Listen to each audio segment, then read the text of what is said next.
jadi gini, aku pertama kali datang itu udah ada mungkin 30 media atau apa di depan, terus minta wawancara, aku bilang belum dulu, aku pikir cepet ya. Aku datang jadi bersama penegak hukum ya, PH maksudnya kuasa hukum, jam 10 pagi, selesainya itu jam 12 malam. Gini, awal dipanggil aku kan nggak datang, terus habis itu aku datang yang kedua, aku nggak nyangka jadi tersangka, terus langsung naik kasusnya. Itu sebenarnya ini kaget banget sih, aku kayak nggak dikasih kesempatan, tiba-tiba langsung tersangka, jadi termasuk alot di dalam. Awal seperti apa sih? Akhirnya dipanggil pihak mana? Jadi awal kasus itu kan yang waktu viral makan sesuatu yang diharamkan itu di stage netizen rame gitu, dan setelah 1 bulan kemudian tuh aku nggak tahu kalau aku ngedapatin panggilan polisi gitu. Aku pikir orang yang mau lapor ini nggak bener-bener sampai kasusnya jalan banget gitu loh, atau dia lagi sebel ormasnya atau gimana, pikirku tuh nggak panjang lah intinya. Nah setelah kemudian habis lebaran itu aku dapat panggilan di tanggal 18. Di tanggal 18 itu, setelah itu aku kan dekat lebaran ya, pikirku aduh ini sulit nih, apalagi ke kondisi kesehatanku memang nggak bagus, aku nggak datang tuh. Terus ada salah satu media dari daerah sana yang kayak agak sedikit memaksa, lu nggak datang gitu kan. Aku bilang aku sakit, kalau memang nggak sabar pelapor ya udah bayarin tiket. Pinternya si pelapor ini, kemudian omongan aku tuh langsung dikasih penyidik, marah lah penyidik, dikira kayak aku meremehkan hukum, makanya langsung naik tersangka saat itu. Nah akhirnya dia ngasih kesempatan untuk datang yang kedua. Berkomunikasi dengan pelapornya. Sempat sih, tapi kayaknya alot susah sih, karena dia katanya nggak mau ada perdamaian seperti itu. Oke, mungkin perasaannya maksudnya ada rasa takut atau gimana udah jadi tersangka ini? Hanya orang munafik yang nggak takut, cuman aku di sini tuh dibilang takut banget nggak, cuma kayak harus tidak menyesali. Sebenarnya gini, pengacara aku sempat gini, kamu kalau memang sakit kita tunda dulu karena kita tuh tahu kamu bakal ditahan, dia udah bilang kayak gitu. Aku nggak tahu gimana, mungkin namanya pengacara dia punya link atau apa di Polda gitu kan. Terus aku bilang aku nggak mau, aku mau secara, kalau laki-laki mungkin gentleman ya, aku secara betina men aku harus datang. Dan kemudian aku datang, aku bilang gini, kuasa Tuhan tuh adalah segala-galanya, yang penting aku menceritakan, aku tidak berniat untuk menghina. Nah setelah aku kesana itu aku ditanya beberapa hal yang nanti mungkin aku bisa cerita ke kalian. Tapi aku sempat yang namanya aksesorisku ini sempat dilepas. Jadi mereka tuh sudah kayak campur nakut-nakutin juga, dan yang kemudian tuh aku tuh agak depresi karena aku sempat semalam tidur di sana, tapi bukan di tahanan. Di kantor polisi itu ada spring bed, aku tidur di sana, yang aku tuh malam tuh kayak langsung kayak terbayang, karena dia udah bilang kalau di tahanan kamu tidak akan bisa menggunakan sabun udah disediain, hanya bisa menggunakan kaos, tidak boleh menggunakan aksesoris, dan tidak boleh membawa uang, tidak boleh membawa handphone. Segitu takutnya tuh di imajinasiku tuh, jadi langsung kambuh lah. Dari situ aku dilarikan ke UGD. Berarti gitu. Padahal mereka belum nahan aku, cuma ngasih clue. Yeah. Artinya udah kena. Tersangka ini seperti apa? Wajib lapor atau Kalau aku sih sekarang tuh misalnya ada tahanan tuh kan ada tersangka tidak ditahan. Jadi aku tersangka tidak ditahan, namun aku wajib lapor melalui virtual kayak call kayak gitu loh, video call seperti itu. wajib lapor berapa kali? Kalau wajib lapornya itu seminggu kayaknya 2 kali atau sekali kita video call langsung sama Pak Direknya di sana. Jadi setelah 2 kali sudah bebas tanpa syarat apa? Kalau bebas enggak, karena gini, jadi kasus ini tergantung pelapor. Kalau pelapor mau naik ke pengadilan, ya pasti kita naik gitu. Cuman kita sudah pernah punya itikat baik gitu, karena gini, saya kan manusia biasa ya. Biasanya kalau ustadz yang mengetahui agama harusnya memberikan kesempatan, oh si Lina ini manusia biasa yang salah. Tapi kalau ustadznya juga meminta damainya besar, nominalnya itu aku nggak bisa, ada pilihan beberapa sih. Atau misalnya tetap lanjut, saya akan lanjut tapi saya sudah pernah meminta maaf. Jadi kemarin kepolisian bilang gini, Dinamo Kerja sudah minta maaf, kooperatif sekali anaknya, sopan gitu, tidak berniat dan tidak mengulangi. Jadi polisi sendiri bilang ya diusahakan nanti ya kalau bisa kita atur mediasi sama si pelapor, itu adalah salah satu ya. Tapi kalau masih sama pihak kepolisian diatur mediasi ternyata mereka tetap tidak mau, ya saya mengikuti proses sampai ke pengadilan, yang nggak tahu kapan ya, karena berkasnya kan harus lengkap. Tadi kok ada sedikit flashback ke belakang ketika mencicipi makanan itu, apa sih kok yang pikiran Sampai ada kepikiran melakukan kayak gitu juga. Iya, jadi gini, saat BAP itu sama pertanyaannya seperti penyidik bilang apakah kamu sengaja apa. Saya cerita, saya itu suka upload hal-hal yang tidak lazim, mungkin orang udah kenal ya dengan tingkah laku saya juga. Maksudnya itu gini loh, saya ngupload, saya nggak ngedit dulu, harusnya kan kenapa penyidik ini sampai naikkan tersangka, salah satunya dipikirnya saya itu ngedit dulu. Jadi mengambil kesempatan untuk mungkin mendapatkan popularitas dan endorsement. Dan saya cerita selama ini bahwa video saya ini tidak pernah diedit, saya ngupload asal. Nah di situ dia penyidik baru tahu anak ini ngasal dan tidak tahu gitu. Jadi kalau misalnya kita sengaja diedit, sengaja cari viral, sengaja cari tenar, wah itu langsung jadi tersangka. Tapi pas dilihat memang saya nggak pernah diedit. Jadi saya ngupload apa aja 2-3 video tanpa dilihat lagi apakah itu bagus atau enggak. Dari situ dia pikir dia tidak bermaksud. Nah di situ ada nilai plus. Yang penyidik senangnya tuh masa selain jujur anak ini tidak berniat untuk menyakiti orang lain.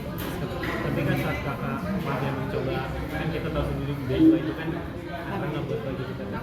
Itu dipikirnya emang yaudah scan aja lah, gue cobain lah. Jadi gini, buat fans atau gimana? sebenarnya aku tuh udah makan sih sebelumnya, tapi yang kulitnya nggak pernah nih, ini kan kriuk ya. Nah terus waktu itu ada di depan gitu aku cobalah makan, nah, mungkin refleks baca basmalah lafaznya Allah karena kebiasaan juga, dan memang mungkin ini kebodohan saya lah sekali lagi.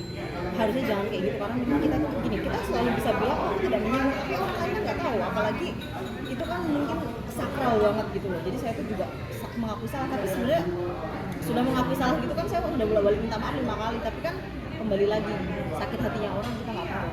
Mungkin membuat para netizen dan lain-lain itu dengan mulai cap basmalah itulah yang membuat pada marah murka itu. Iya benar-benar. Dari situlah, Kak. Tapi ada konten kreator lain juga sama loh menggunakan kayak gitu, tapi ya nasibnya naas gitu. Dan saya mengakui saya salah sekali gitu kan sebagai konten kreator tuh dengan follower yang jutaan ya. Itu harus mendidik yang baik, berbuat yang baik, berkata apalagi soal agama itu sensitif, ini pelajaran dan saya kapok. Karena saya satu hari itu udah ngerasa saya kayak ditahan gitu. Karena semuanya udah saya lepas gitu, jadi kayak ini kapok, nggak mau lagi karena takut banget urusan sama polisi ini terakhir kali. Terus terang depresi berat sampai sekarang tuh lambungku suka kayak sakit gitu. Tapi setelah terlepas dari kita makan haram atau nggak haram, emang setiap makan kita emang harus baca bismillah ya? Iya sebenarnya benar kata rekan media kalau menggunakan bismillah mungkin sebuah kebiasaan.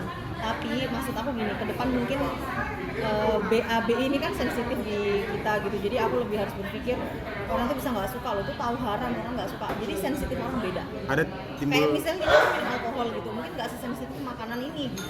ada timbul pertanyaan nggak kalau emang nggak usah baca bismillah, baca apa dong kalau kita makan hal-hal kayak gitu? Sebenarnya pro kontra loh, yang bela saya juga banyak banget. Itu adalah salah satu masukan untuk kepolisian juga. Maksudnya si Lina ini kan salah, tapi kenapa hukumannya lebih dari korupsi juga? Dan maksudnya dia muslim, dia bisa aja keceplosan. Nah itulah yang membuat sampai detik ini saya bisa penyidik itu kasih kesempatan aku tuh kayak tahanan luar lah bahasanya, karena dari pernyataan-pernyataan ini banyak netizen juga yang mungkin kan orang kan netizen ya sekarang itu orang bisa mengkritik apa segala macam. Kalau dia muslim ya itu bisalah dia refleks kayak gitu.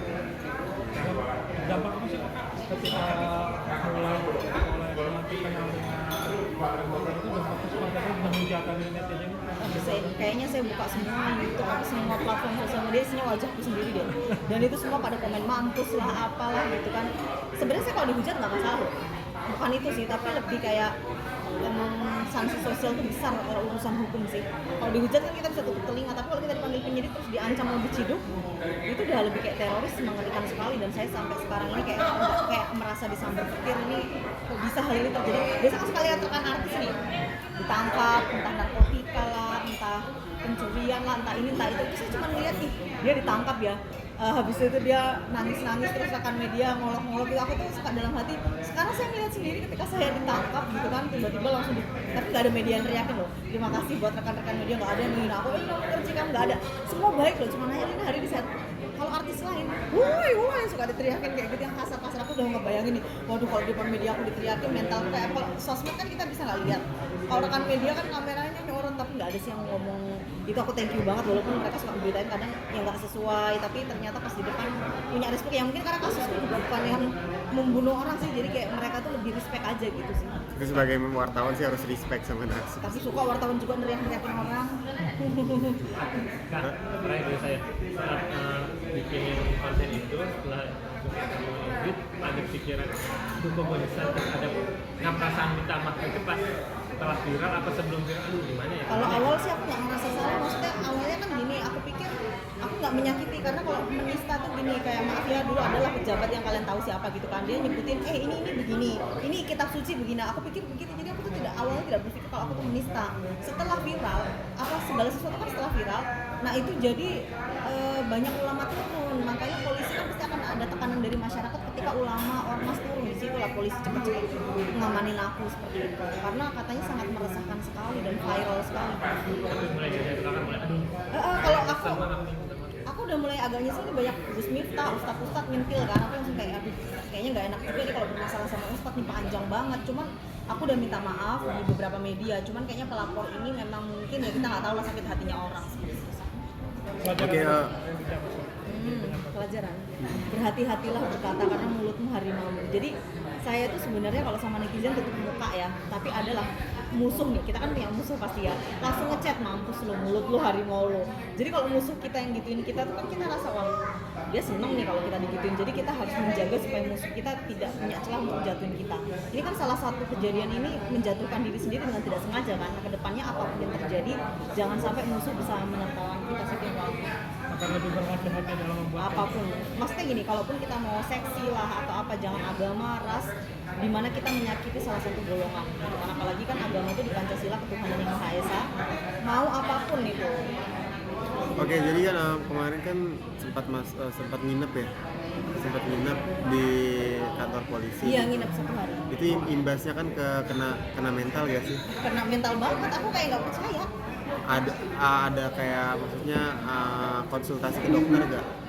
Aku memang udah depression lama sih kak, jadi kayak punya panic attack yang tiba-tiba takut, tiba-tiba kayak merasa jantungan apa pas di sana tuh udah aduh aku masih hidup nggak, aku sempat hampir kayak mau mati loh, kayak kaget kan gitu. Aku punya panic attack, jadi ternyata tahu kalau mental health aku tuh nggak 100% bagus sih, ditambah ada kayak gitu, jadi kayak dunia ini gelap banget loh, dan aku nggak bisa ngebalas semua orang itu kan karena media tuh masih di luar sampai kehujanan loh. Jadi aku tuh masih bingung kalau aku keluar sama media masa aku cerita aku ditahan, aku bingung mau apa. Tapi konsultasi ke dokter udah Belum berarti sih kalau setelah untuk itu. psikolog, tapi kalau dokter yang untuk lambung, karena kalau stres kan ke lambung udah sih ya memang kronis sih. Makanya ini buat kalian loh, apapun yang kalian lakukan yang penting jangan urusan hukum aja sih, mengerikan sekali.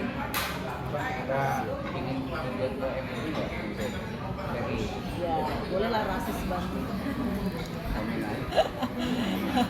Ya boleh-boleh aja lah kalau rekan media pengen aku ke MUI, karena memang salah satu jalan kata polisi harus dapat minta maaf dari MUI sih, karena kan adalah majelis ulama tertinggi. Nanti saya pasti tinggi lah bareng-bareng teman media kan. Tapi ini memang titik pelajaran yang paling penting dari berharga untuk Karena saya nggak pernah urusan polisi sih ya.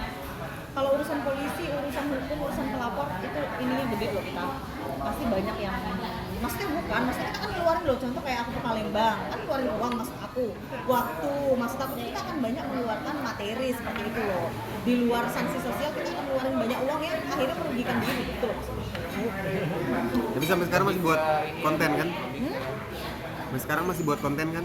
Ya kalau sekarang kan baru datang ke Jakarta ya belum dulu lah, libur dulu lah kan lambungnya masih sakit juga. Tapi besok konten lah, joget-joget biasa Berarti aja. nggak kapok ya? Loh, kalau kontennya positif ya nggak apa-apa lah. Kalau kontennya negatif ya apa? Kalau nggak konten nanti materinya dapat dari mana? Kan kita ada bisnis, ada endorsement. Jangan pernah kapok, kan gedenya dari sosial media.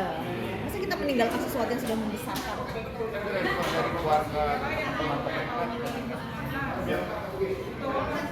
Ada pro kontra ya, ada yang kayak orang kayak lebay, ada yang kayak gimana, ada yang kayak ya udahlah jangan ngulangin, macam-macam ya.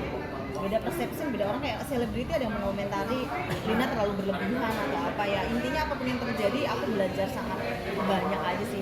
Mulut saya ini kan kalau ngomong suka keceplosan, mungkin lebih direm lagi ke depannya, karena apa yang saya omongkan belum tentu diterima dengan orang sih seperti itu. Keinginannya untuk masyarakat atau terutama umat muslim untuk berminta maaf. Saya sebagai umat muslim saya minta maaf banget sudah melukai hati semuanya. Intinya saya nggak bermaksud seperti itu, dikasihlah kesempatan satu kali lagi. Biasanya kan sesama muslim itu masih mau memaafkan. Kalau Tuhan bisa memaafkan, masa kalian tidak bisa memberikan aku kesempatan?